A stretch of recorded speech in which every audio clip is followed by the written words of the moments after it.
Evangelho de Mateus, capítulo de número 13, a partir do versículo de número 24. Nós vamos hoje até o versículo de número 43. Outras parábolas aí de Jesus bem conhecidas. Todos acharam? Vamos ver. O texto diz assim: Jesus lhes contou outra parábola, dizendo: o reino dos céus é como um homem que semeou boa semente em seu campo. Mas enquanto todos dormiam, veio o seu inimigo e semeou joio no meio do trigo e se foi. Quando o trigo brotou e formou espigas, o joio também apareceu. Os servos do dono do campo dirigiram-se a ele e disseram: o Senhor não semeou boa semente em seu campo? Então de onde veio o joio? O inimigo fez isso, respondeu ele. Os servos lhe perguntaram: o Senhor quer que o tiremos? Ele respondeu: não, porque ao tirar o joio, vocês poderiam arrancar com ele o trigo. Deixem que cresçam juntos até a colheita. Então direi aos encarregados da colheita: juntem primeiro o joio e amarrem-no em feixes para ser queimado. Depois juntem o trigo e guardem-no no meu celeiro. E contou-lhes outra parábola: o reino dos céus é como um grão de mostarda que um homem plantou em seu campo. Embora seja menor entre todas as sementes, quando cresce, torna-se uma das maiores plantas e atinge a altura de uma árvore, de modo que as aves do céu vêm fazer os seus ninhos em seus ramos. E contou-lhes ainda outra parábola: o reino dos céus é como fermento que uma mulher tomou e misturou com uma grande quantidade de farinha, e toda a massa ficou fermentada.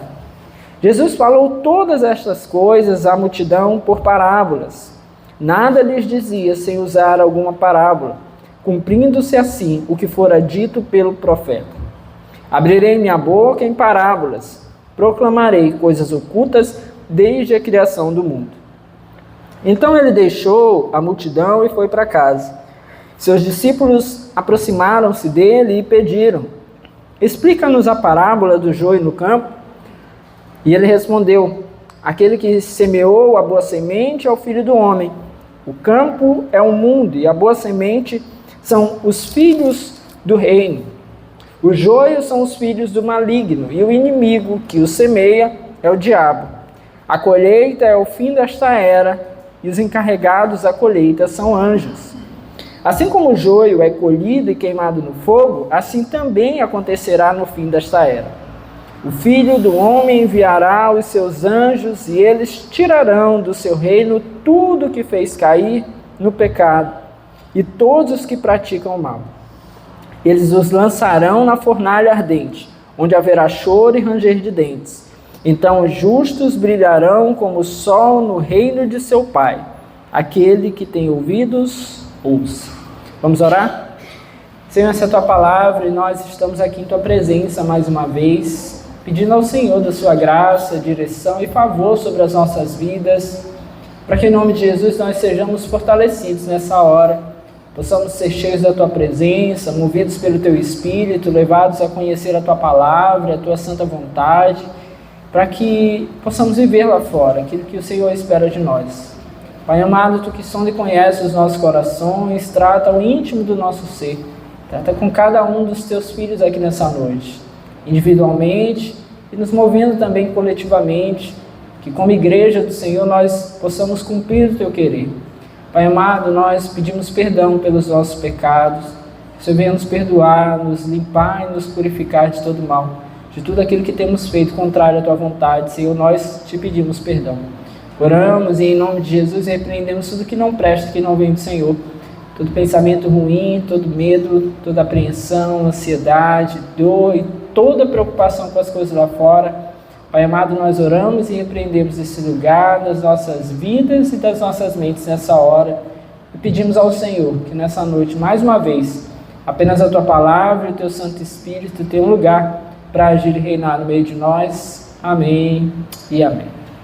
Bom, meus irmãos, estamos aqui no capítulo 13 do Evangelho de Mateus. Nós estamos em um novo discurso de Jesus, aqui registrado neste evangelho. E falamos no culto passado que esse capítulo traz um conjunto de 7 parábolas, onde Jesus nos apresenta aqui diversos aspectos acerca do reino dos céus.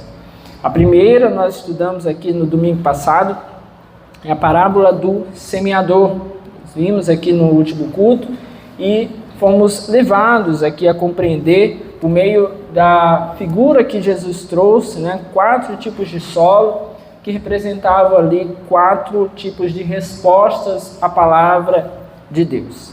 Agora nós veremos 3 novas parábolas.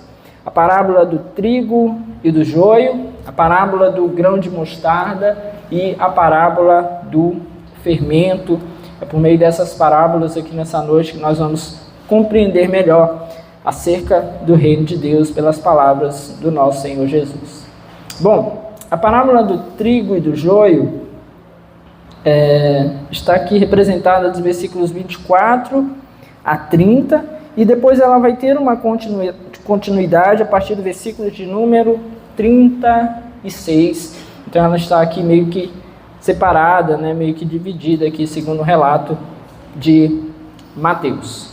A primeira coisa que nós precisamos refletir aqui é que ela já nos acrescenta, em relação àquilo que nós vimos no culto passado, uma outra razão pela qual Jesus pregava por meio de parábolas.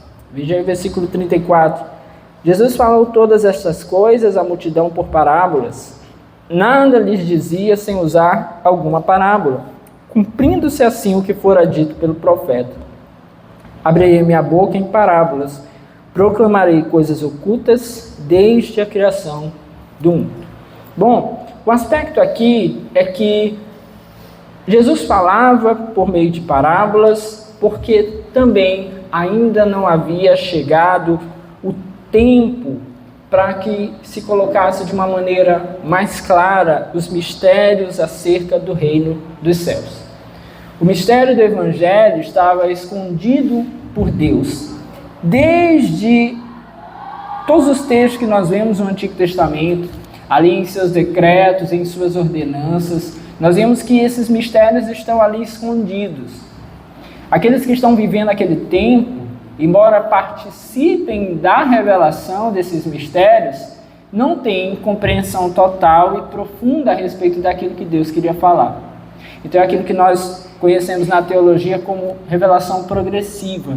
Deus ele vem se revelando ao longo da história para que chegasse o tempo em que a plenitude do Evangelho pudesse se revelar no Senhor Jesus Cristo. E como isso, embora agora já esteja ali em vias de ser completamente revelado, completamente descortinado, ainda não havia chegado o tempo, e por isso então Jesus ainda fala por meio de parábolas a essas pessoas. Aqui na parábola do trigo e do joio, nós vemos aqui que os discípulos vão pedir ao mestre a explicação acerca dessa parábola. Veja bem que na parábola do semeador, Jesus fez questão de explicar aos seus discípulos aquela parábola, fez questão de trazer a eles entendimento dessa parábola. Mas agora, o versículo de número 36 nos diz que Jesus deixou a multidão e foi para casa. E lá os seus discípulos se aproximam dele pedindo explicações. Explica-nos a parábola do joio no campo. Então os discípulos de Jesus vão pedir essa explicação. Os discípulos de Jesus vão aproveitar esse momento, onde Jesus deixa a multidão, para que possam ali entender melhor, compreender com mais profundidade, digamos, aquilo que foi falado no culto. Olha como é interessante. Muitas vezes a gente perde aquilo que foi falado no culto, aquilo que foi ministrado, aquilo que foi pregado, porque muitas vezes a gente acaba, no posterior a isso, ocupando a nossa mente com várias outras coisas, em vez de ocupar a nossa mente de fato com uma reflexão, com um mergulhar naquilo que foi falado, naquilo que foi ministrado. Eu já disse a vocês que eu tenho um hábito, de sempre sempre que é possível, eu escuto a gravação daquilo que foi pregado, né? Então a gente vai lá, posta lá no YouTube para as pessoas terem acesso, especialmente aqueles que não estiveram no culto. Mas eu mesmo tendo pregado, sempre que eu consigo encaixar no meu tempo, eu vou lá e escuto novamente. Eu gosto, assim, me faz refletir, me faz perceber novamente aquilo que foi falado. E é como se de fato eu estivesse buscando ali ministrar aquilo no meu coração de uma maneira mais profunda, assim como todo mundo talvez tenha sentido ali no momento do culto. E é importante isso, meus irmãos, ter essa reflexão. Há pessoas que gostam de anotar, e a própria ciência, né, aponta que aquelas pessoas que costumam fazer anotações costumam guardar com mais facilidade aquilo que foram expostos, né, por meio do falar, né, acabaram escutando aquilo ali, mas porque anotaram, geralmente tem um domínio muito maior e tem uma fixação maior. Outras pessoas podem fazer isso no dia seguinte, né, buscando refletir acerca daquele texto. Alguns fazem um devocional durante a semana, ou pessoal, ou junto com a família, né? Uma vez aqui no culto de homens, a gente falando acerca de devocional em casa, né? Eu falei, gente, às vezes a gente fica ali procurando, o que eu vou falar com a minha família? Pega aquilo que foi pregado no domingo, né, e leva para a semana. Você já tem um texto, já tem ali tudo que foi falado, vai lá, chama a família, aplica aquilo ali com a família, traz para um contexto ali daquilo que vocês estão vivendo, né? Então você já tem ali uma certa facilidade com relação ao que foi falado. Fato é, meus irmãos, que é muito importante que isso aconteça, para que nós não venhamos a perder aquilo que está sendo falado. É muito fácil, né, que essa semente seja roubada. É muito fácil que se perca ali aquilo que nós escutamos, aquilo que nós aprendemos acerca da palavra de Deus em um culto. Então nós vemos aqui os discípulos de Jesus tendo esse cuidado de buscar o Mestre e questioná-lo. Observe que eles não tiveram vergonha de pedir ao Senhor essa explicação.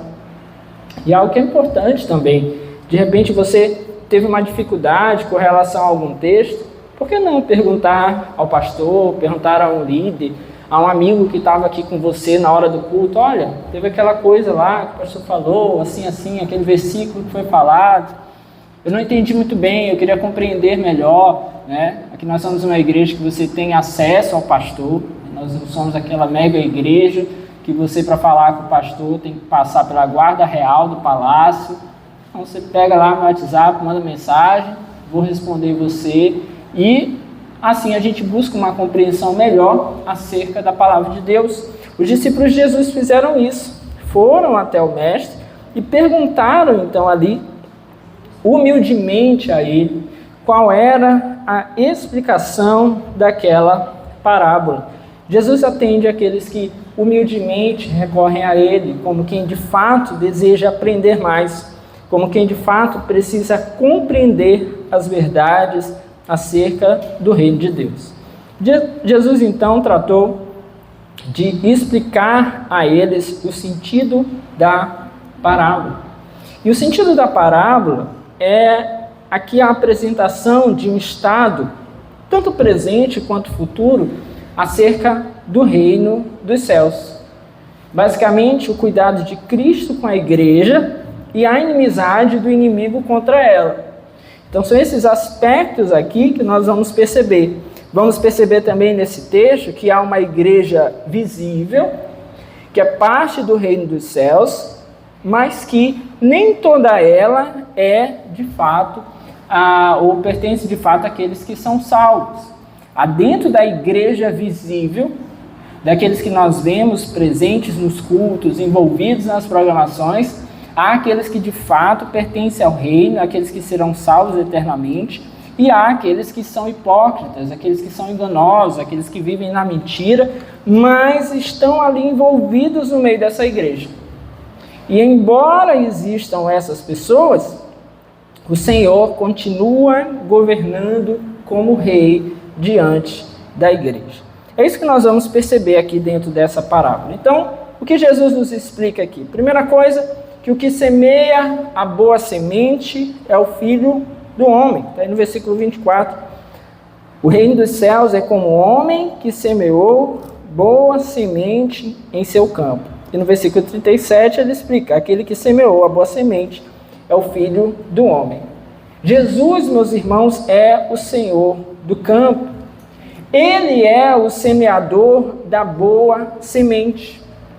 Toda e qualquer boa semente que há nesse mundo, toda e qualquer boa semente no meio da igreja, veio, meus irmãos, por meio das mãos de Cristo. Aquilo que os homens fazem de bom não é nada mais do que os dons, toda a capacitação dada pelo Senhor a eles. Por isso, os ministros são apenas instrumentos nas mãos de Cristo para semear, então, essa boa semente. Ele, meus irmãos, é esse semeador. Nós não podemos esquecer disso. É por isso que não podemos dar o crédito aos homens. É por isso que nós não podemos endeusar os homens. É por isso que nós não podemos, no meio de uma igreja, considerar que um homem é mais importante do que as outras pessoas, porque toda boa dádiva, toda boa semente, ela vem das mãos do nosso Senhor Jesus Cristo, e Ele mesmo deixou isso bem claro, amém? O campo aqui é o mundo. Então, versículo 24 ainda, é como um homem que semeou a boa semente em seu campo. E lá no versículo 38 diz, palavras de Jesus, o campo é o mundo. Nessa parábola aqui, nós precisamos entender que o mundo expresso por Jesus é a igreja visível. Isso a gente consegue perceber aqui no contexto da parábola, ou em toda a explicação dela. Jesus está falando da igreja. Então, nesse mundo aqui ao qual Jesus se refere, é justamente a igreja visível, que está espalhada pelo mundo. Ele é o Senhor desse campo. E é Ele, então, que sendo o Senhor desse campo, tem todo o cuidado em semear a boa semente nesse campo. O terceiro aspecto aqui dessa parábola é a boa semente. Essa boa semente que foi semeada pelo semeador nesse campo. A boa semente aqui, segundo as palavras de Jesus, versículo 38, são os filhos do reino. Os filhos do reino são a boa semente. Eles não são apenas filhos porque fizeram uma profissão de fé. Eles são filhos porque o vivem assim de uma maneira interna, sincera. Isso é que é importante destacar. Porque de repente, meus irmãos, há no meio da igreja pessoas que confessaram, pessoas que abrem a sua boca para dizer que são de Cristo, pessoas que até batizaram nas águas, mas que não são a boa semente. Por quê? Porque não há sinceridade na sua fé.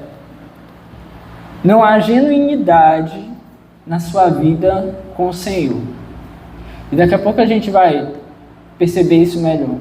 Mas que fique claro bem aqui, que vão haver aquelas pessoas que passaram a vida inteira na igreja, mas que não estarão com o Senhor na eternidade. Pessoas que passaram a vida inteira na igreja, participarão das programações, mas que não são aqueles que são os filhos de Deus, os filhos do reino.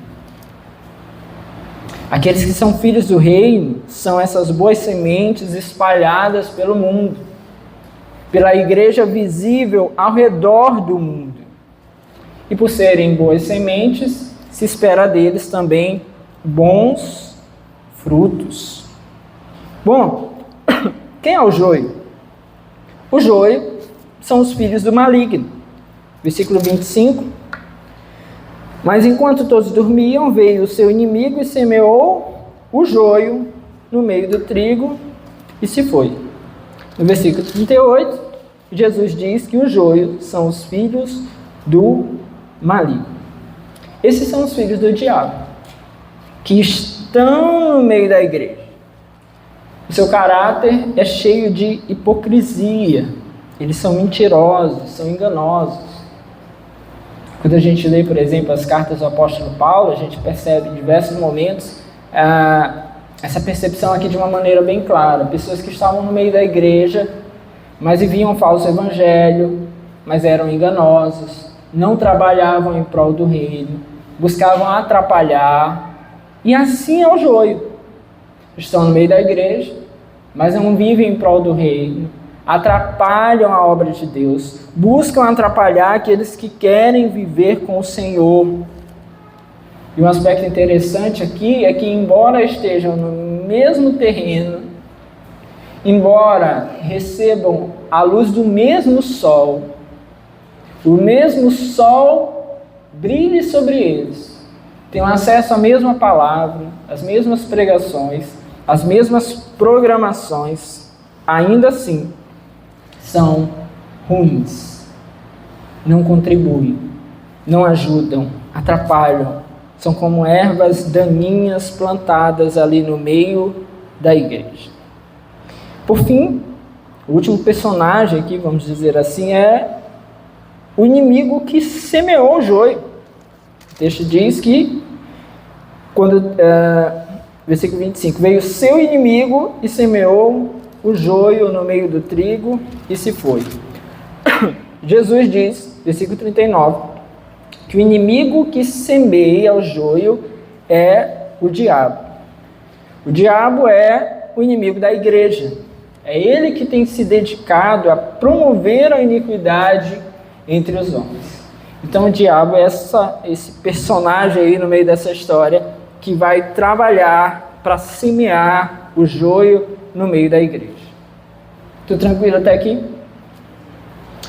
Como foi semeado esse joio? Nós vemos aí a partir do versículo de número 25.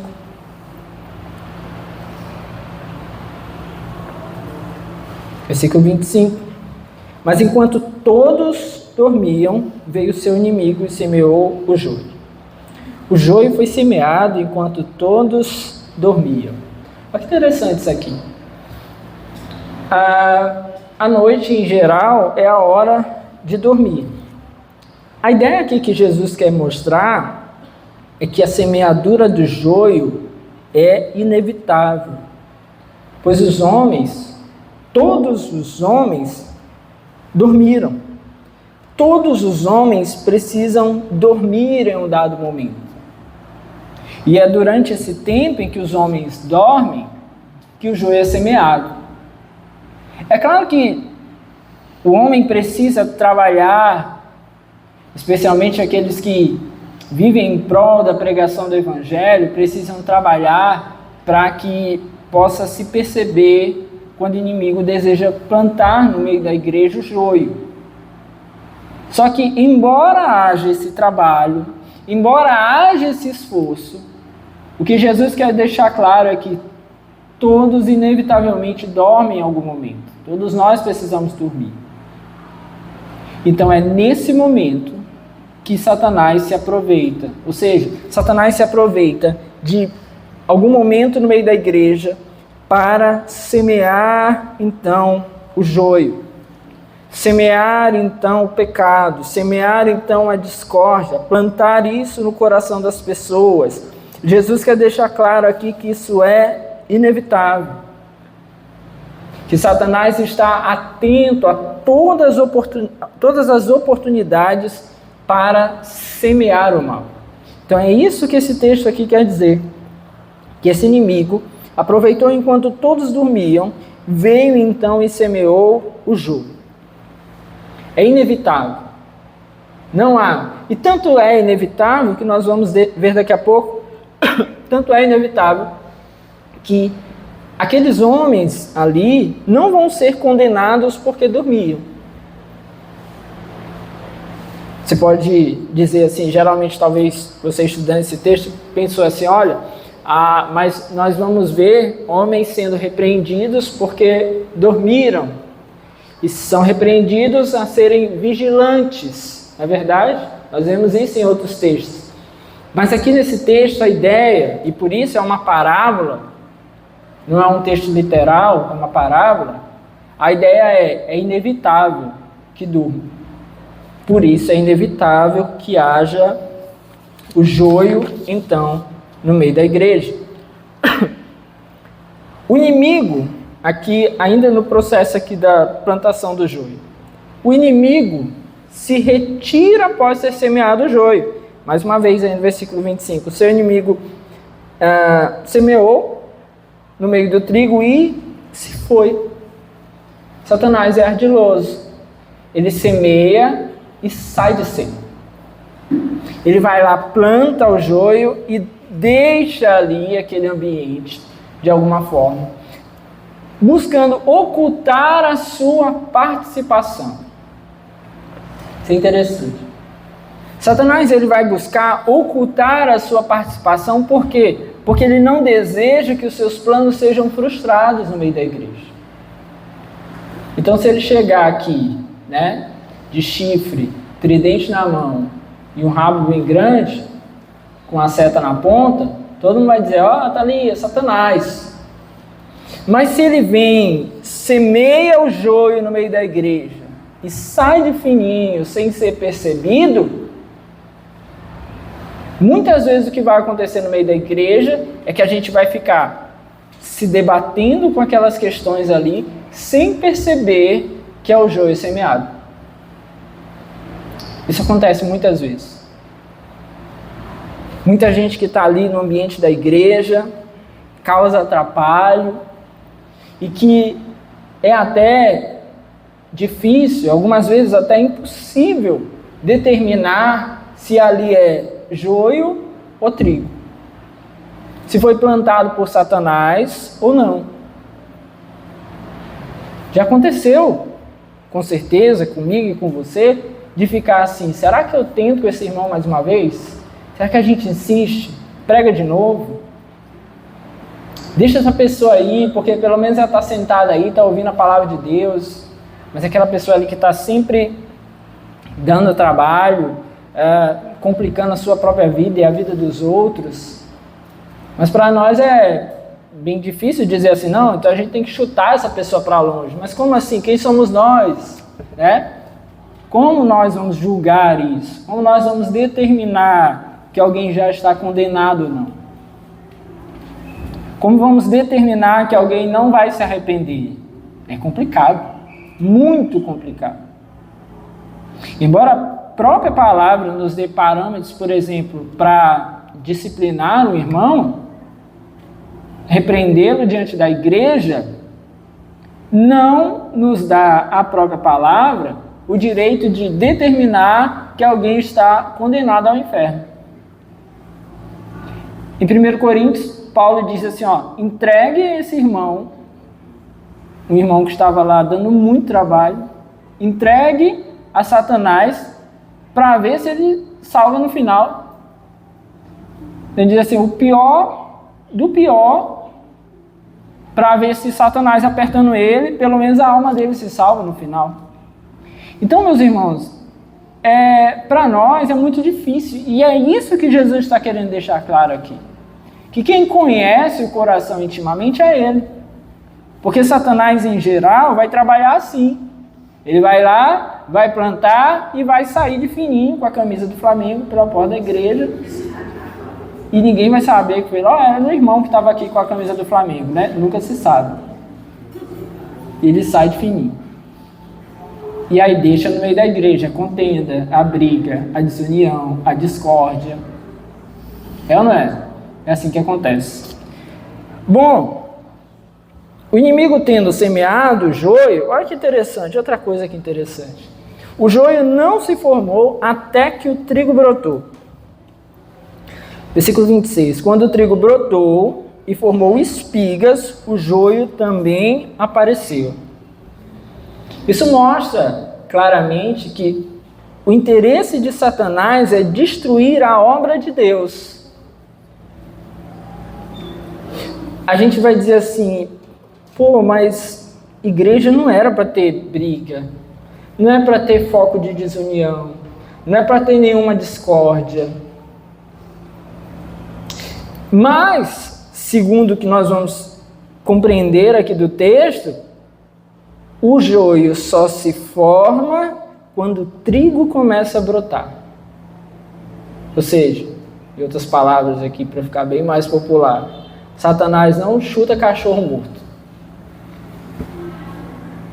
Ele vai tentar semear a discórdia, a desunião, a intriga, os problemas. Vai semear o joio ali. Vai levar alguém ali para levar problema exatamente quando o trigo começa a brotar. Quando a obra de Deus começa a ser frutífera. Quando aqueles que são filhos do Senhor começam a realmente dar frutos, Satanás se interessa em plantar ali o joio. Se não houver frutificação, Satanás não tem problema nenhum. Esse campo aqui está morto. Não precisa. Mas se ele começa a frutificar, se o trigo começa a brotar, Satanás então deseja fazer algo. O que ele faz, uma das suas estratégias é plantar o joio. Então, igreja é para ter problema? A questão não é se a igreja é para ter um problema. A questão é que, inevitavelmente, as igrejas frutíferas encontrarão dificuldades, porque o inimigo, não satisfeito, buscará plantar ali no meio dela o joio, causar problemas. Por isso, agora a gente começa a entender porque a palavra nos traz tanta instrução para lidar com essas questões. E por que é tão importante que nós sejamos sábios, sejamos fortalecidos pela palavra de Deus, para compreender como lidar com as questões. Porque a obra do Senhor não pode parar. Porque esse trigo que começa a brotar, ele precisa continuar frutificando, embora haja o joio. Embora o inimigo esteja tentando parar, as coisas precisam continuar. Por isso nós precisamos ter sabedoria, estratégia, discernimento, compreensão da palavra de Deus. Porque nós não podemos, e a única coisa que nós não podemos é parar. Nós precisamos prosseguir. Quando os servos se deram conta, eles reclamaram ao Senhor. Veja o versículo 27. Os servos do dono do campo dirigiram-se a ele e disseram: o Senhor não semeou boa semente em seu campo? Então, de onde veio o joio? Esse é um questionamento válido. Ora, pastor, se a palavra tem sido pregada, as pessoas têm sido ensinadas, tem se buscado edificação, nós fazemos as coisas corretamente, buscamos fazer tudo andar na luz, porque ainda assim aparece o joio. Esse foi o questionamento aqui dos discípulos de Jesus. Eles perguntaram porque eles queriam compreender, porque eles tinham certeza de que não havia sido Jesus que havia semeado, porque toda boa dádiva, tudo aquilo que é bom, toda boa semente, ela vem de Cristo. Então aquilo que é mal certamente não veio do Senhor Jesus. Então eles levam esse questionamento. Como assim a nossa igreja é boa? Como assim? Falando de uma forma geral, tá, meus irmãos? A igreja é boa, a gente faz as coisas corretas, a gente tenta agradar a Deus ao máximo. Mas como assim, volta e meia, tem uma coisinha ali que quer atrapalhar? Olha a resposta de Jesus. Jesus os explicou, então, de onde vinha o joio. Versículo 28. O inimigo fez isso, respondeu ele. Foi o inimigo.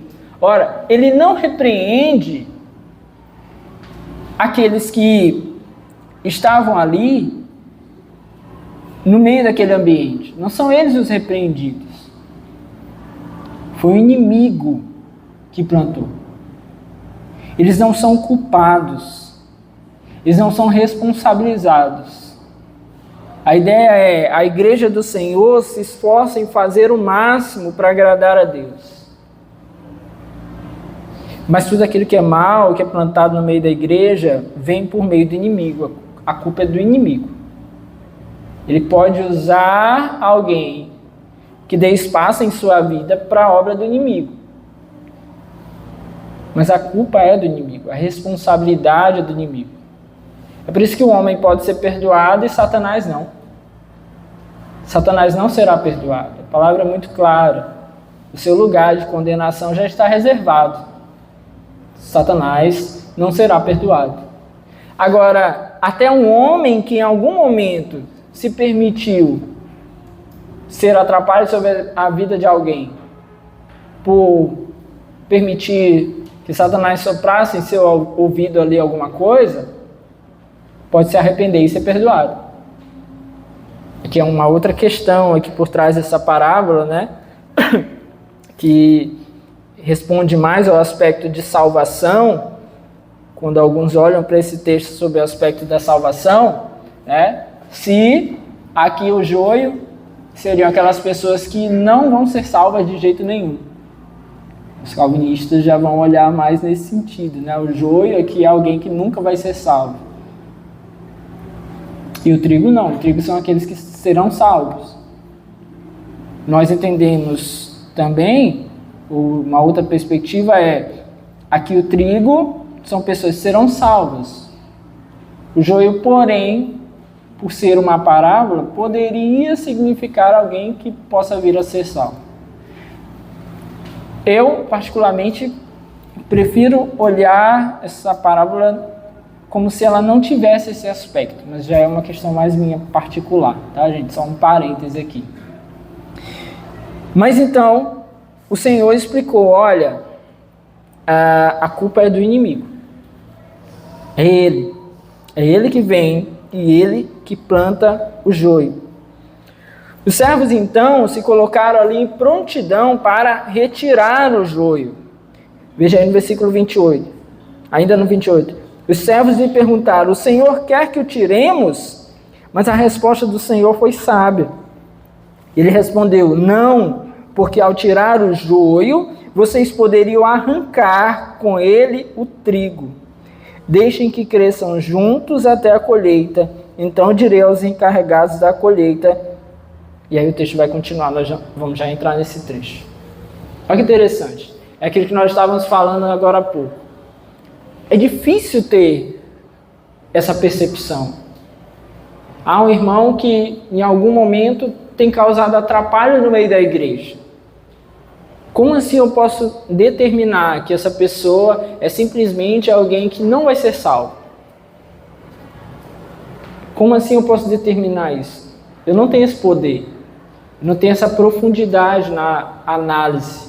Eu não tenho como ter esse discernimento tão profundo assim. E aí, então, a orientação de Jesus é, não são vocês os responsáveis por arrancar o joio. Não é a nossa responsabilidade arrancar o joio. Quais são as nossas responsabilidades? Pregar o Evangelho, ser instrumento do Senhor na plantação da boa semente. Prega o Evangelho. Qual a nossa segunda responsabilidade? Viver o Evangelho. Viva o Evangelho. Faça aquilo que é certo. Faça aquilo que está de acordo com a palavra de Deus.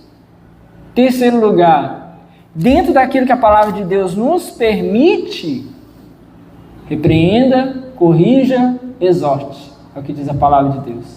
Aí nós podemos, sim, repreender, corrigir e exortar. Mas não conseguimos bater o martelo acerca da salvação de alguém. Não temos esse poder. Não somos nós que vamos lá e retira o joio do meio do trigo. Não é o nosso papel. Então Jesus responde a esses irmãos. Eles estão ali de prontidão, querendo retirar o joio. Mas eles não podem fazer isso. Eles não podem. Eles não têm esse poder. Isso acontecerá quando? Na colheita. Versículo 39. A colheita é o fim desta era, e os encarregados da colheita são os anjos. Então a colheita aqui é o fim do tempo, ou dos tempos, ou o fim do mundo, ou o dia do Senhor. Esse mundo então terá um fim, e nesse dia, nesse tempo, o Senhor então finalmente dará uma concretização a todo esse plano. A colheita será então feita. Abra aí Apocalipse capítulo 14, versículo 15. Eu quero ler só um versículo que deixa bem claro isso. Apocalipse 14, versículo 15.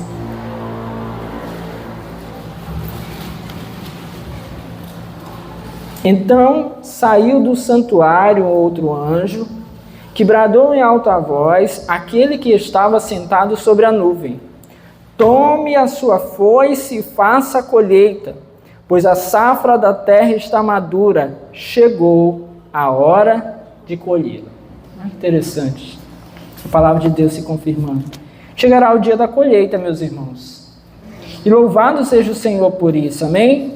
Porque Ele separará aqueles que são seus e aqueles que serão condenados eternamente. O que semeia para a carne, da carne colherá destruição, mas o que semeia para o Espírito colherá a vida eterna, o que a palavra de Deus nos diz. Então chegará esse dia da colheita, de acordo com aquilo que nós tivermos semeado. E os ceifeiros são os anjos, é a explicação de Jesus, é o que nós vemos lá nesse versículo de Apocalipse 14. Os anjos são empregados do Senhor a executar esse serviço. Eles são obedientes a Cristo, eles são inimigos do maligno, inimigos das trevas, e executarão esse serviço a mando do Senhor. Outro aspecto interessante, e aí sim, já entrando aqui no aspecto da eternidade, haverá então aqui um tormento infernal para toda a eternidade desse joio. Versículo 30. Então direi aos encarregados da colheita: juntem primeiro o joio e amarrem-no em feixes para ser queimado, depois juntem o trigo e guardem-no no meu celeiro. Então haverá aqui uma queima dos feixes do joio, um fogo eterno que não se apaga, onde esses serão queimados, onde esses serão condenados, onde o joio será então, segundo aqui a palavra, reunido e lançado fora. O joio sofrerá então a condenação por ter sido um atrapalho, pedra de tropeço à obra de Deus e àqueles que amavam o Senhor.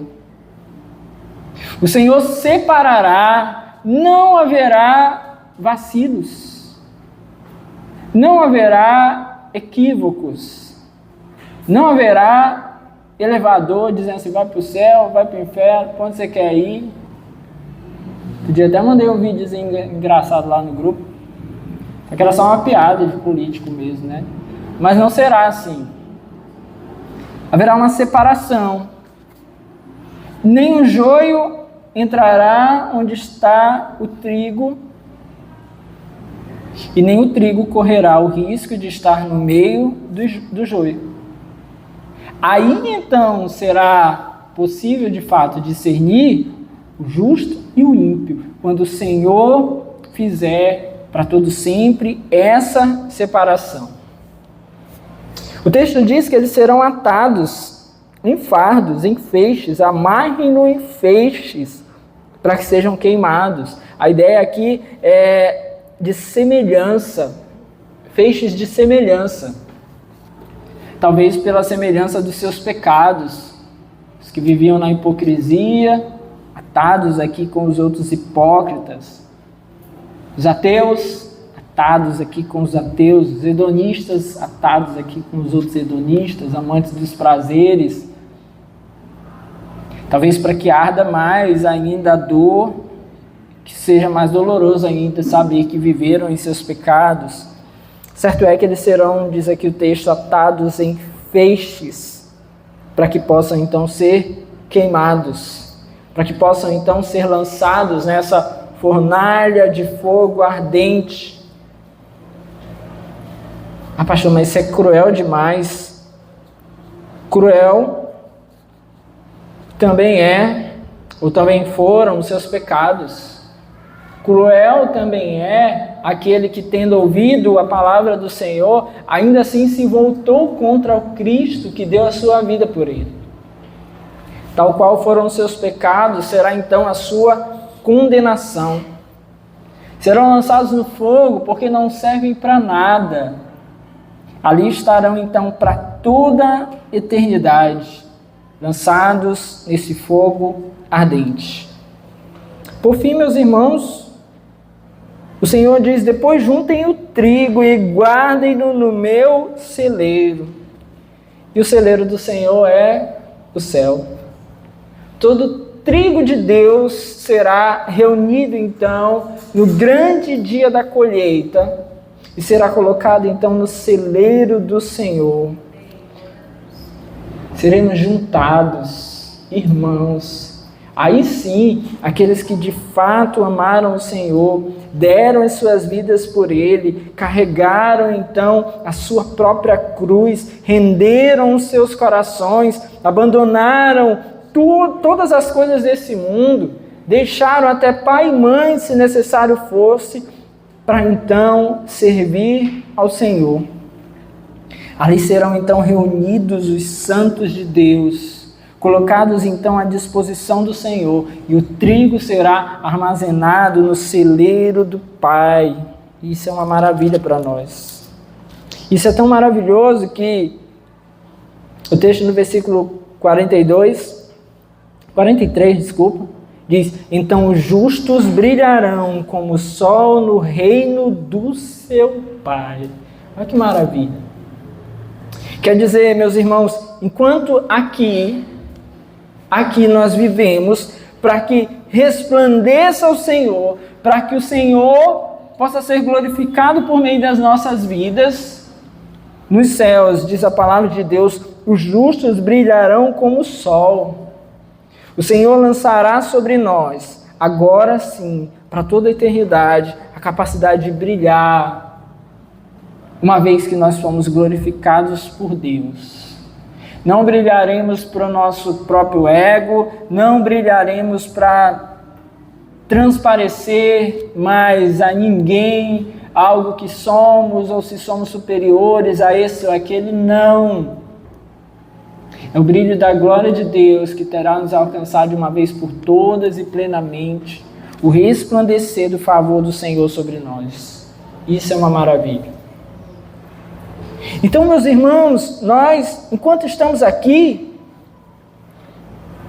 vivemos muitas vezes no meio desses ambientes turbulentos, às vezes injustos, complicados, mas aqui há uma promessa da parte do Senhor, como quem diz: olha, estou de olho em tudo. O trabalho de vocês agora não é fazer essa separação. O trabalho de vocês é preguem o Evangelho, vivam o Evangelho, repreendam quando necessário, mas tenham a certeza que no tempo certo, no dia do Senhor, haverá então a separação. Assim é o reino dos céus. A garantia que nós temos, meus irmãos, de brilharmos eternamente, de estarmos juntos com o nosso Senhor, isso precisa aquecer os nossos corações. Isso precisa nos encher de gratidão. Porque nós vamos vivendo muitas vezes, lutando aqui contra as situações da vida, e às vezes isso nos inquieta, nos aflige, nos deixa preocupados. Não andem preocupados. Não fiquem desesperados. Vivam para o Senhor, amem o Senhor, sirvam o Senhor, vivam para a glória dEle, com a certeza, meus irmãos, a certeza que nós precisamos ter, a certeza que haverá o dia da separação. E aqui,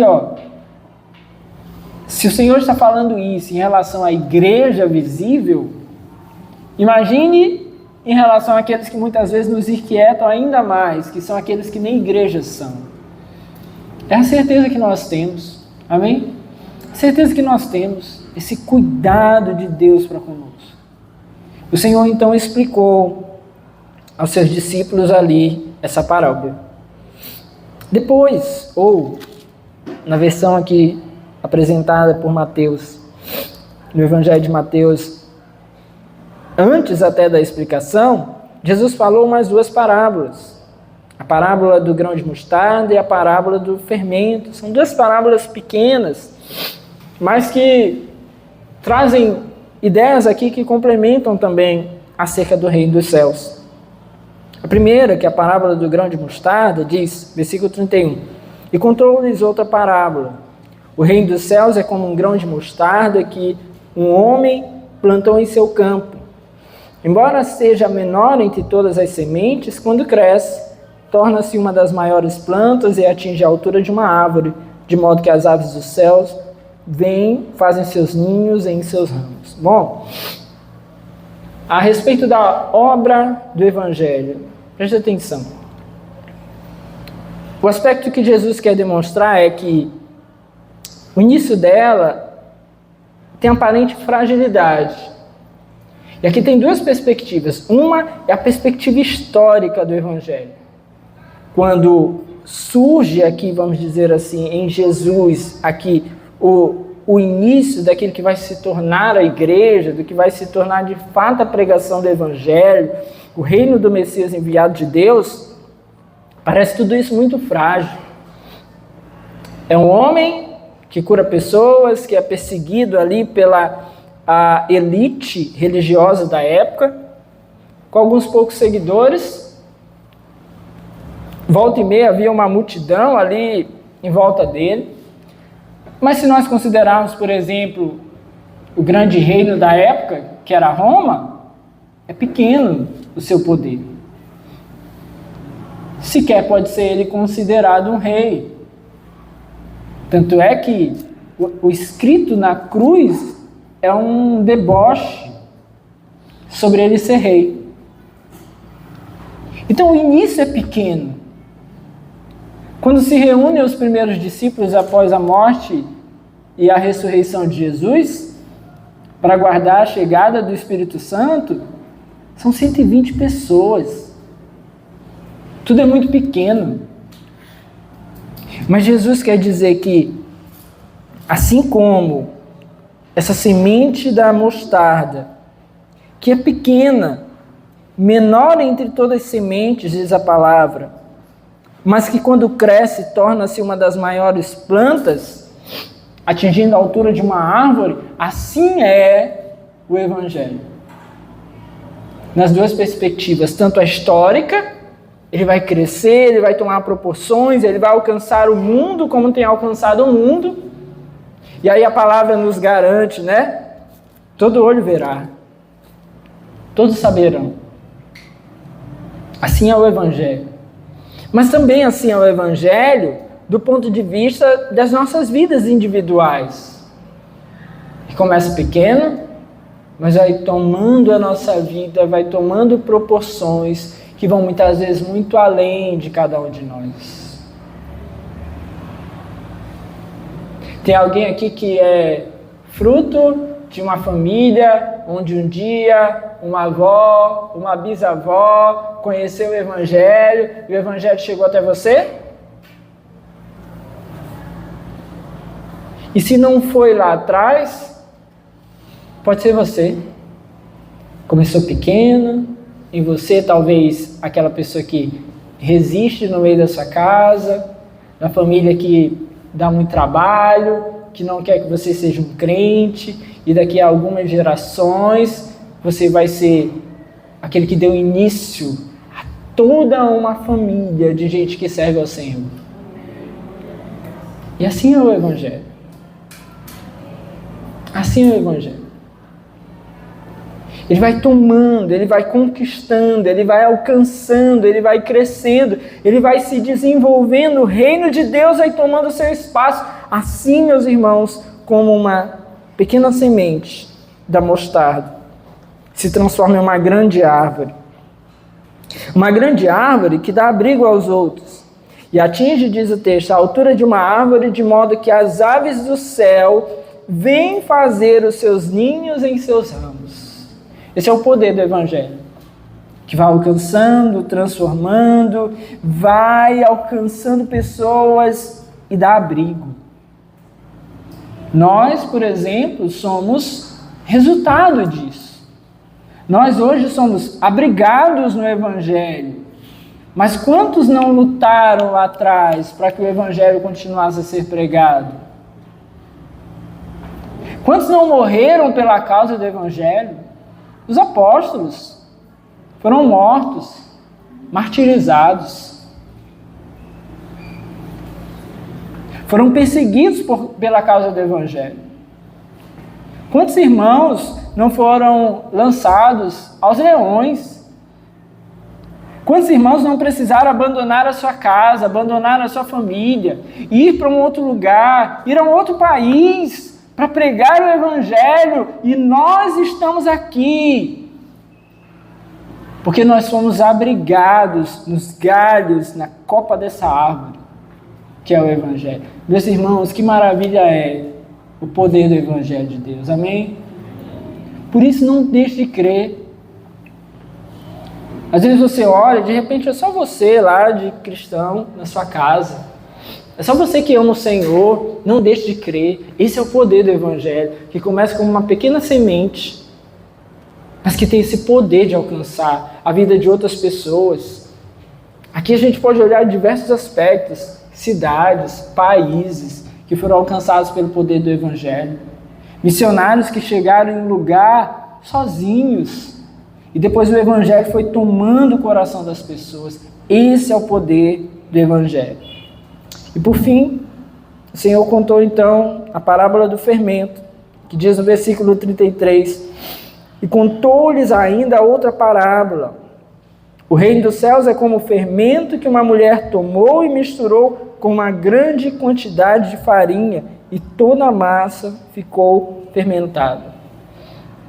Aqui também está falando a respeito desse poder do Evangelho, uma parábola aqui muito semelhante aqui à anterior. Qual o trabalho da gente? Semear. Qual o nosso trabalho? Fermentar, levar o Evangelho, tal qual essa mulher que colocou o fermento em uma massa. Isso que nós temos que fazer. Nós temos que colocar, a minha versão não traz essa expressão, mas tem algumas versões que trazem a expressão, colocou escondido na massa.